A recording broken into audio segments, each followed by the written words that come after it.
Te habla el anciano gobernante Jaime Zapata y te invitamos a que en la próxima hora nos acompañes para que oigas palabra de Dios. Busca tu Biblia, la palabra de Dios, la palabra inerrante, la palabra que no vuelve atrás vacía, la palabra que es como espada de dos filos, la espada del Espíritu que llega a lo más profundo del ser humano por el Espíritu Santo. Quédate con nosotros para que aprendas de esta palabra que no se equivoca, de la palabra eterna. Hermanos, el tema de hoy, el quinto mandamiento. Te invitamos a que tomes tu Biblia, la palabra de Dios, y busca la lectura bíblica en Efesios 6, del 1 al 7. Efesios 6, y el hermano Carlos Bruselas nos va a estar haciendo la lectura en esta noche. Buscamos nuestras Biblias en Efesios capítulo 6 y leemos desde los versículos 1 al 7. Hijos, obedeced en el Señor a vuestros padres, porque esto es justo. Honra a tu padre y a tu madre, que es el primer mandamiento con promesa, para que te vaya bien y seas de larga vida sobre la tierra. Y vosotros padres, no provoquéis a ira a vuestros hijos, sino criadlos en disciplina y amonestación del Señor. Siervos, obedeced a vuestros amos terrenales con temor y temblor, con sencillez de vuestro corazón, como a Cristo, no sirviendo al ojo, como los que quieren agradar a los hombres, sino como siervos de Cristo, de corazón haciendo la voluntad de Dios, sirviendo de buena voluntad, como el Señor y no a los hombres, sabiendo que el bien que cada uno hiciere, ese recibirá del Señor, sea siervo o sea libre. Y vosotros, amos, haced con ellos lo mismo, dejando las amenazas, sabiendo que el Señor de ellos y vuestro está en los cielos, y que para Él no hay acepción de personas. Hermanos, esa fue la lectura en Efesios 6, versículos del 1 al 7. Hermanos, la Biblia nos provee la enseñanza de respaldo suficiente para vivir una vida digna. La Biblia, por ejemplo, provee las bases para la dignidad del ser humano. Somos dignos porque fuimos creados a imagen y semejanza de Dios. Por lo tanto, ahí la Biblia tiene un elemento unificador en la raza humana. Aquí no hay distinción de intelectuales o los que no lo son, de los negros o los blancos. La Biblia establece que todo ser humano, el más rico o el más pobre, es digno delante de Dios. Y todos son dignos de respeto.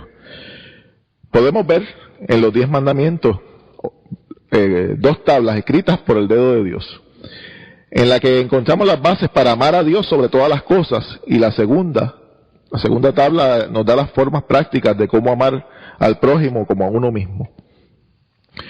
Luego de tratar en la primera tabla la dignidad y autoridad del Creador para determinar la naturaleza de nuestra relación con Dios, en la segunda tabla se procede al inicio atender la naturaleza de nuestra relación con la autoridad delegada por Dios y bajo Dios, que inicialmente son los padres para nosotros. El quinto mandamiento es el primero de los mandamientos de la tabla de mandamientos, que atiende a las relaciones con nuestros semejantes. En él se dignifica la paternidad, dándole sanción divina. El reconocimiento de una dignidad y honor que, aunque no está a la par de la honra que le debemos a Dios, se establece ahí. La paternidad es un oficio de creación divina, en el que Dios ha delegado el poder y la autoridad para desarrollar la familia, que es la institución imprescindible y fundamental de la cual se construyen las sociedades y las naciones. La Biblia nos enseña, hermanos, la Biblia enseña a los hijos que el respeto, tanto a la madre como al padre, principalmente durante sus etapas de formación, debe estar claro. Pero es obvio que el propósito de Dios es que, llegado el momento en que los hijos se independicen, siendo personas temerosas de Dios y de bien a la sociedad, y en esa dirección debemos instruirlos. Pero en el mundo actual, hermano, afectado por el pecado, la paternidad es interpretada como una institución prescindible. Algunas personas aluden a que el origen de la paternidad se encuentra en razones de necesidad y conveniencia.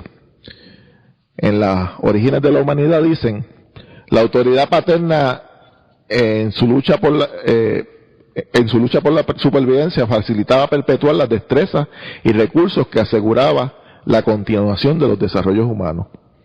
Por ejemplo, antes si uno era zapatero, pues los hijos iban a ser zapateros. Si uno era herrero, los hijos iban a ser herreros.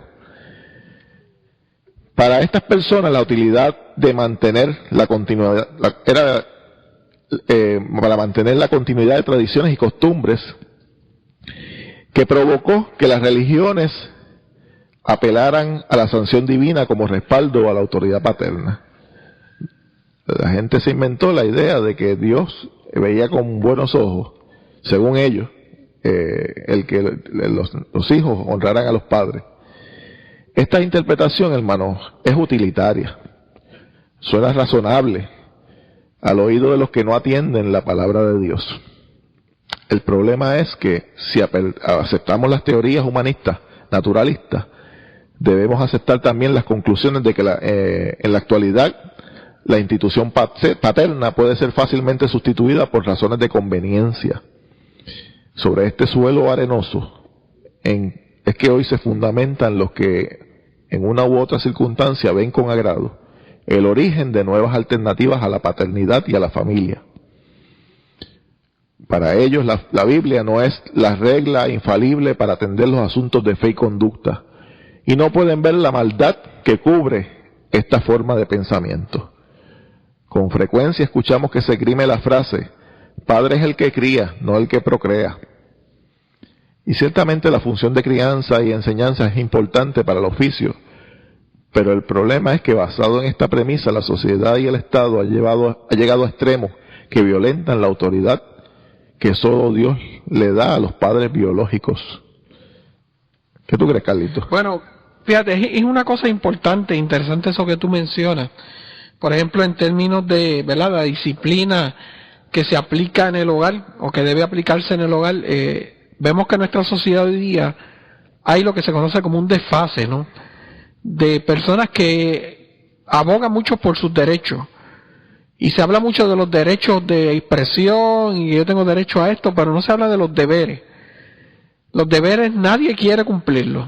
Y nosotros tenemos unos deberes y lamentablemente cuando nosotros alejamos, ¿verdad?, la disciplina en el hogar y la instrucción que tenemos que dar a nuestros hijos en nuestro hogar, se erosiona, ¿verdad?, precisamente eso que estamos hablando, se erosiona la función de cumplir con nuestros deberes. Y lo que se hace entonces es que el hijo, al ver esto, de que no hay disciplina en el hogar, dice, pues ¿para qué yo necesito entonces a mi papá y mi mamá? Si yo puedo yo mismo decidir por mí mismo, puedo hacer lo que yo quiera, yo soy un hombre ya. Entonces vemos jóvenes, lamentablemente adolescentes, que están, como decimos, ¿verdad?, por la libre, en la calle, haciendo lo que creen, porque nunca se les disciplinó y se les instruyó. No, aquí papá y mamá son los que están llamados por Dios a instruirte, y tú como hijo, como acabamos de leer en Efesios, tienes que obedecer hasta que llegues a la adultez y entonces tú mismo puedas comprender y entender que Dios tiene para ti y puedas tú entonces ejercer la autoridad sobre tu propia vida. Sí, la Biblia reconoce, hermanos, que hay unos límites para la autoridad. Lo que pasa es que la Biblia siempre le deja el beneficio de la duda, ¿verdad?, al que ha sido autorizado y legitimado por Dios. En el caso del oficio del padre y de la madre, es muy importante que entendamos que el oficio del padre y la madre, al ser de institución divina, las instancias en las que se puede quitarle la autoridad a un padre sobre un hijo son instancias muy limitadas y están más sujetas a quizás acciones legales, como por ejemplo que haya un maltrato craso y obvio, ¿verdad? Pero en general nosotros como sociedad hemos utilizado la excepción como una regla y hemos querido quitarle la autoridad a la institución paterna. Y paso a paso, poco a poco, hay en esta época en que vivimos, en este momento de la historia, hay muchos padres que no se atreven a ponerle disciplina a sus hijos porque hay unas amenazas veladas del Estado, que no son absolutas, hermano, porque el Estado no puede quedarse criando a todos los hijos que están por ahí, ¿verdad? Y si el Estado quisiera ejecutar eso en todas las familias de este mundo, tendría un problema bien grande, no lo podría manejar. Pero la realidad es que usted tiene una responsabilidad y un deber y un derecho divino que debe ejecutar y el del que tiene que dar cuenta. Y yo, fíjate, tengo algo que decirle con respecto a eso, porque has tocado un tema que me atañe personalmente, ¿no? Porque yo como abogado, mi carrera la he desarrollado precisamente en casos que tienen que ver con maltrato de menores y ley de menores, ¿no? De delincuencia juvenil. Y con esto yo quiero obviamente puntualizar lo que tú dices. El Estado a veces tiene que intervenir, y la experiencia que yo como abogado he tenido durante más de ya 7 años de casos de familia, me doy cuenta que muchos de los casos que se manejan en que el Estado ha tenido que intervenir es porque está la ausencia de uno de los padres, en la gran mayoría de los casos, principalmente la figura paterna, o porque los padres que están, si están los dos, son personas que sus capacidades las tienen totalmente disminuidas para poder educar a sus hijos. Uh-huh. Y la razón, y cuando buscamos, Jaime, estas personas, nos damos cuenta que muchos de ellos fueron precisamente criados de esa manera, totalmente alejados de la palabra de Dios, totalmente alejados de la autoridad de Dios en la familia, y se criaron de esta manera y están criando a sus hijos de esa manera. Entonces, yo voy al tribunal y la mayoría de las veces que se va a reclamar una pensión alimenticia, el padre no la está pagando, porque entiende que ese no es su deber. Y es precisamente por eso, porque hemos creado una sociedad de que no importa quién cría, como tú dijiste ahorita, la frase que popular esa, padre es el que cría, no importa quién lo críe, después que lo críen, el que lo críe como quiera. Eso no es asunto mío, cuando la realidad es que la Biblia nos manda a nosotros que tenemos que criar a nuestros hijos nosotros e instruirlos. Y está muy correcto en decir que lamentablemente el Estado interviene en momentos en que no se ha seguido con ese precepto bíblico. Cuando las cosas fallan, entonces el Estado tiene que intervenir. Si cuando lo seguimos, el Estado no interviene. Es bien interesante lo que tú acabas de mencionar, porque me das el pie para un pensamiento muy, muy importante. Cuando Dios crea la paternidad, crea dos. Esto es en estéreo, ¿verdad? Son dos seres humanos que están criando, padre y madre. La figura paterna es una, la figura materna es otra. Ambas figuras se complementan y hacen un todo perfecto para la crianza. Y en el caso de que una de las figuras falla, es interesante que es como cuando uno tiene dos manos, pues si te pierdes una mano, te queda la otra. El problema que estamos teniendo en la sociedad es que estamos viendo la renuncia de a veces hasta ambas partes de lo que es la responsabilidad paterna. Y ahí vamos entonces a un punto muy importante. ¿Cuál es la responsabilidad de los padres? En la Biblia, temprano en las Sagradas Escrituras, vemos que los padres tienen la responsabilidad de enseñar. Pero esta instrucción es de una clase especial. Pensamos aquí, por ejemplo, en Deuteronomio 6, donde se les dice a los padres que deben conocer, que le den a conocer a sus hijos los mandamientos de Dios. En Deuteronomio 6, del 6 al 7 nos dice, y estas palabras que yo te mando hoy estarán sobre tu corazón y las repetirás a tus hijos y hablarás de ellas estando en tu casa y andando por el camino y al acostarte y cuando te levantes. Esta estrecha conexión, hermanos, de la paternidad y la instrucción se encuentra en otra parte de la Biblia cuando se nos habla, como lo hace el quinto mandamiento, acerca de recibir larga vida. Y en Proverbios 3 encontramos, hijo mío, no te olvides de mis enseñanzas, mas bien guarda en tu corazón mis mandamientos, porque prolongarán tu vida muchos años y te traerán prosperidad. El hijo debe aceptar las palabras de su padre, de manera que los años de la vida se aumentan. Es la promesa bíblica. En otras palabras, honrar a los padres para recibir larga vida se coloca junto con el respeto por la enseñanza de los padres. Ambos pasajes bíblicos nos dan una clave para entender que las dos cosas son importantes para Dios, ¿verdad? La honra de los padres y que ellos también se ocupen de la enseñanza. Es una situación, una relación dual. Uh-huh. Así en Israel, por ejemplo, la paternidad funcionaba bien cuando los padres conservaban la palabra de Dios en su corazón y la transmitían a sus hijos. La paternidad física o biológica, como le llamamos hoy en día, adquirió un valor por el hecho de que los padres instruían a sus hijos en los mandamientos y preceptos y normas que el Señor ordenó.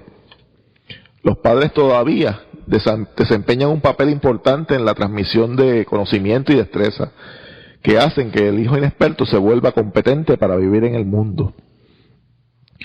En todas las generaciones, las personas deben hacer que su propia historia forme parte de la identidad propia con el fin de avanzar hacia el futuro. Y encontrar la conexión entre el pasado y el futuro hace que sea más importante tener padres. Pero hermanos, esta no es la conexión final, ¿verdad? Esto no es el núcleo y la esencia misma de la paternidad según la Escritura. Porque la Biblia habla de inculcar conocimientos que tiene una importancia decisiva para la calidad de vida. Y de vida aquí y vida en la eternidad. Al establecer una conexión entre paternidad e instrucción, no estamos diciendo que la instrucción sea tarea exclusiva de los padres. En la Biblia vemos casos, por ejemplo, nodrizas y protectores, ¿verdad?, que cuidaban y daban instrucción primaria a los niños. Los sacerdotes y levitas enseñaban también las escrituras y las escuelas rabínicas posteriormente se convirtieron en centros de instrucción. Y en la historia se han continuado produciendo cambios en las que se han institucionalizado instituciones de educación fuera de la familia. Así que es ridículo hacer caso omiso de estas transformaciones para seguir insistiendo que la educación debe ser responsabilidad exclusiva de los padres. Pero es igualmente equivocado negar la importancia en nuestro mundo moderno de los padres como maestros primarios de sus hijos. En última instancia son los padres los responsables de la instrucción de sus hijos, aun cuando pueden y a veces deben dársela a otros. En los primeros años de vida de un niño son muy importantes porque son los años en que casi exclusivamente los padres son quienes forman a sus hijos. También es importante que en esos años el niño aprenda temprano historias, canciones y oraciones de la Biblia, y casi siempre lo hace mayormente en la casa, aunque la iglesia ocupa un espacio en ese terreno. Los padres deben pensar muy bien en qué escuela pondrán a sus hijos para la educación. Y esto pues entramos también en el dilema de lo que es muy en boga, ¿verdad? Que ya hay muchos padres, muchas familias en Puerto Rico están adoptando los modelos de Estados Unidos de homeschooling, escuela en el hogar. En nuestra iglesia hay una familia que lo hace y tiene su lugar, porque si uno determina que no hay accesible una escuela que me asegure a mí que va a ser un complemento perfecto del hogar y de la iglesia para llevar a mis hijos en sus tiempos primarios a educarse, hay que hacer ese espacio. ¿Qué tú crees, Carlito? Fíjate, hay una cosa que había una frase antes que se estilaba mucho. Yo pues soy un hombre relativamente joven, ¿verdad? De 39 años.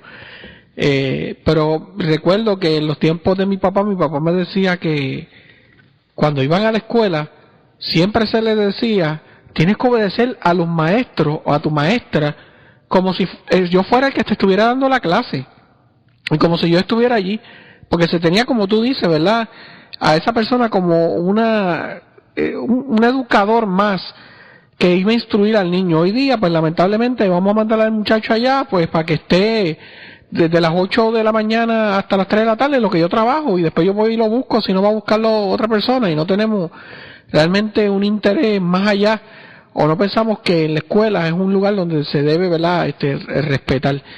Y lamentablemente eso ha creado, ¿verdad?, la imagen de el joven que va a la escuela simplemente pues a pasar el rato, y pues voy, estudio como pueda y te saco la nota que sea y sigo por ahí mi vida tranquilo, porque eso es así. Y lamentablemente no debe ser el caso, pero estamos totalmente de acuerdo que en el hogar es donde está la instrucción principal del y la responsabilidad, niño y la responsabilidad. Fíjate que el mandamiento dice, honra a tu padre y a tu madre, no menciona el mandamiento que los padres tienen que reciprocar a los hijos. Pero está intrínseco en ese mandamiento que para que el hijo pueda honrar al padre y a la madre, el padre y la madre deben ser ejemplo, hacerle emulados para que puedan ser honrados. Sí, muy importante. Es igualmente importante que el ambiente en que los hijos encuentran en casa, donde a menudo perciben con claridad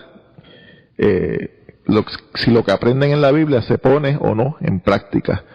Hermanos, los niños no son tontos. Los niños ven, y los niños de primera mano entienden si uno está llevando una doble vara, si uno hace una cosa y dice otra. Y yo particularmente como padre, y yo creo que tú has tenido que experimentar lo mismo, uno mismo se da cuenta cuando uno a veces le lleva una doble vara al niño y tiene que hacer ajustes, porque de otra manera uno al final de su vida no va a esperar que con una doble vara uno pueda mantener a los niños coherentemente en la confianza de las Sagradas Escrituras y de la instrucción correcta. Es tremendo cuando nosotros podemos pensar en lo que significa la paternidad. La paternidad es de origen divino, y nosotros los creyentes afirmamos y reafirmamos que es muy importante que la paternidad se honre y se le dé el espacio que corresponde. Hermano, usted no puede esperar que su niño tenga una vida ordenada y bien dirigida si no hace como la palabra de Dios dice, que como saetas en manos del valiente son los hijos tenidos en la juventud. Y la saeta significa que uno la dispara hacia donde uno quiere, al blanco, que es en Cristo Jesús, ¿verdad? Uno tiene que hacer ese trabajo de excelencia, de dirigir a sus hijos hacia lo que es el blanco perfecto en Cristo Jesús. Bueno, pasamos a la sección de la noticia, de la pregunta en esta noche, y le vamos a dejar para que Carlos, que tiene una pregunta por ahí que nos hicieron, para que él la diga y la conteste. Sí, la pregunta es un anónimo de Carolina que nos pregunta: ¿hasta cuándo puede soportar un hijo el maltrato del padre y aún después de viejo sigue maltratando? Pues yo creo, ¿verdad?, que los padres en primera instancia no deben en ningún momento maltratar a sus hijos. Claro, hay que definir qué es lo que es maltrato, porque muchas veces un niño puede pensar que es maltrato castigarlo o quitarle un privilegio, pero nosotros entendemos que, ¿verdad?, maltrato es exceder ya la autoridad que uno tiene sobre ese hijo y básicamente infligirle castigos físicos que son crueles e inusitados, ¿verdad? Como darle con un cable, con un palo. Eso yo entiendo que ya es un maltrato físico. También hay un maltrato psicológico, llamado maltrato psicológico emocional, donde pues se denigra, ¿verdad?, a ese joven o a esa joven, eso los jóvenes, los hijos no tienen que soportar ese tipo de maltrato, definitivamente no. Y más cuando son adultos, ya cuando uno es adulto debe ya razonar con su padre o su madre, y llegar a un entendimiento de por qué el comportamiento hostil hacia esa persona, y definitivamente no debe soportarse. Si la actitud persiste aún ante la adultez, la persona debería buscar algún tipo de reconciliación. Si no existe reconciliación, deberían buscar algún tipo de ayuda pastoral o algún tipo de ayuda profesional, y si aún así continúa el maltrato, pues lamentablemente habría que cortar con la relación, entiendo yo. Sí, ese sería un caso sumamente extremo, pero para tener claramente, la Biblia establece que la disciplina, es bien interesante, hermano, atienda esto, la disciplina se da, el castigo se da con la vara en la Biblia. La vara es un elemento externo que no es con la mano. Y nosotros cometemos muchas veces el error de castigar con la mano, y es la vara la que debemos usar, o una tabla, o una pequeña reglita, ¿verdad? De una manera que sea un objeto que el niño respete, porque el niño debe ver la mano como algo que es para acariciarle, ¿verdad? Y que ese objeto no sea tan amenazante, porque uno lo maluse, que finalmente se convierta en un maltrato. Pero ya cuando llegamos, como dice Carlos, a edad adulta, usted tiene que mantener un respeto y una honra a sus padres, pero eso no está en controversia con que el hecho de que los padres también deben respetar a sus hijos. Así que contestó a la pregunta. Un hijo casado y entonces el padre todavía maltratándolo, ¿verdad? No, ya cuando hay un hogar aparte, es un entrometimiento de un padre el entrar a tratar de bregar en un hogar, que es otra cosa. Y la Biblia condena el entremeterse en lo ajeno. Tenemos una pregunta de nuestro hermano Rances, una pregunta de actualidad, ¿verdad? Él nos pregunta, ¿deben los cristianos respaldar la huelga? Estamos en medio de un proceso donde hay una huelga en nuestra universidad, nuestro primer recinto universitario, y nosotros entendemos que eso es una cuestión de conciencia.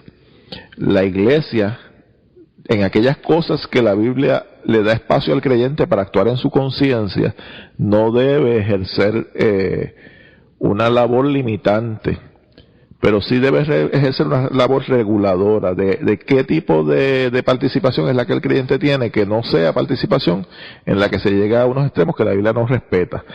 Y si me está preguntando que si debe respaldar la huelga mañana, un domingo, Día del Señor, pues debe tomar muy en consideración que el domingo es el Día del Señor. Si quisieran hacer una huelga el Día del Señor, es su conciencia, hermano, pero el Día del Señor es el Día del Señor. La gente del mundo debe aprender a respetar el Día del Señor, y uno debe aprender a enseñarle que el Día del Señor es el Día del Señor, pero en lo demás, que obre según su conciencia. Tenemos también una pregunta que es sumamente repetitiva y común, pero le damos un saludo a los hermanos que están en el hogar Alfa y Omega en Trujillo Alto, que nos están escuchando, y nos pregunta de dónde salió la esposa de Caín. Definitivamente, un análisis liviano, simple, a primera vista de la Biblia, nos da a entender que Adán y Eva procrearon hijos y hijas, y en sus inicios, el ADN, ¿verdad? La genética de los seres humanos era perfecta y no habían problemas que posteriormente se dieron, por lo cual Dios prohibió entonces las relaciones entre familiares cercanos para evitar los problemas que hay con la genética, principalmente, y aparte de otras cosas, y es mandato de Dios, pero originalmente la esposa de Caín, de Adán y Eva.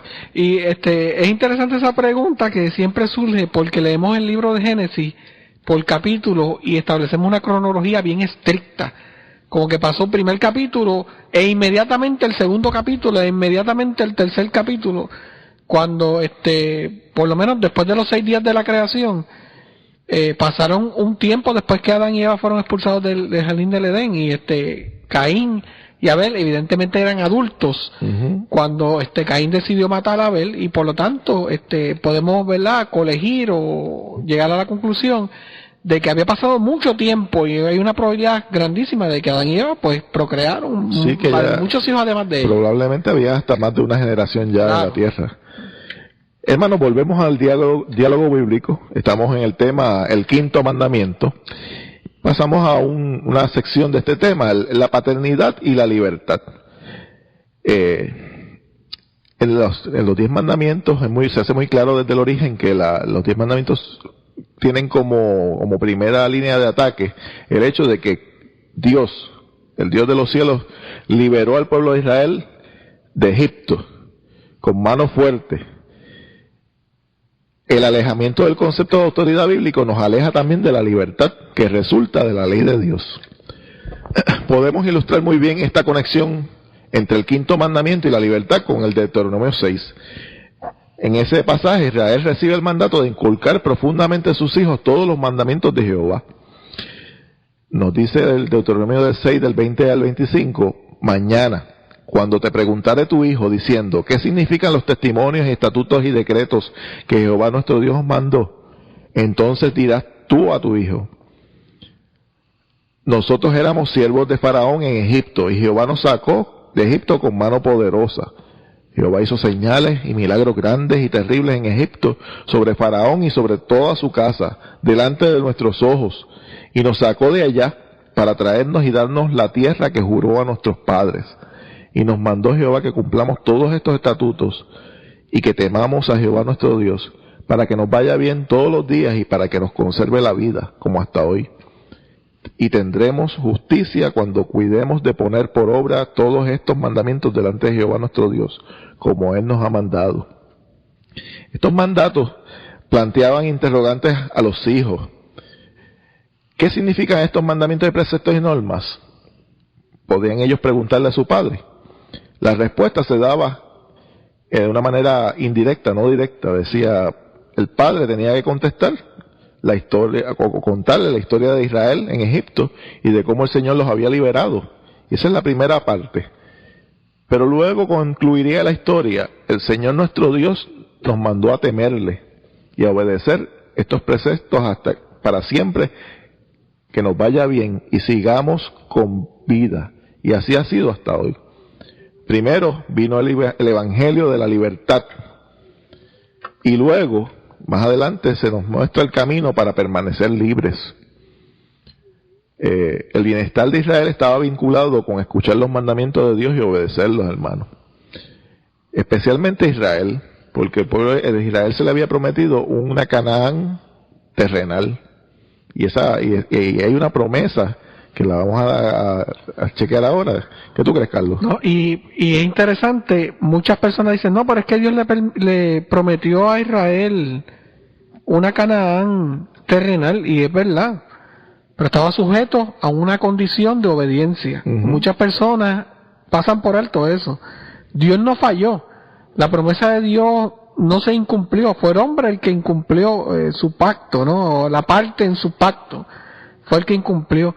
Y lamentablemente hoy en día el concepto, ¿verdad?, que tenemos de libertad es vamos a tenerlo todo lo que querramos tener, todo lo que querramos tener, porque somos libres, Dios nos ha hecho libres, tú eres libre de vivir con quien tú quieras, tú eres libre de criar a tus hijos de la manera que tú quieras, no tiene que ser algo estrictamente en cuanto a la Biblia. Hay muchas religiones y muchos pensamientos, todos son buenos. Y tenemos entonces ahí que hay una promesa, ¿verdad? El Señor recompensa a los hijos que honran a sus padres, prometiendo disfrutarán de una larga vida en la tierra prometida y que les irá bien en la tierra que les da el Señor. Y hermanos, no quisiéramos darle a esta enseñanza un valor absoluto, a esta promesa para los tiempos actuales, pero tampoco le vamos a quitar la importancia. No es una regla sin excepciones, ¿verdad? En la Biblia se promete larga vida a los que honran a sus hijos, a sus padres, perdón, los hijos que honran a sus padres. Pero es importante también entender que la muerte también puede ser una bendición y nos ahorra mucho dolor. Una larga vida no siempre es una bendición. Nosotros tenemos que entender, hermanos, que nuestra nueva nación, nuestra Canaán, la Canaán celestial está ahí. Y es no solamente debemos poner nuestro corazón en que Dios nos dé una larga vida, sino que sabemos que ya hay una promesa que se cumple.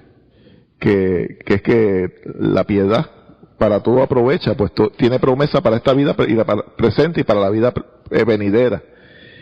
Y nosotros los creyentes tenemos nuestra mirada puesta en nuestra vida eterna, ¿verdad?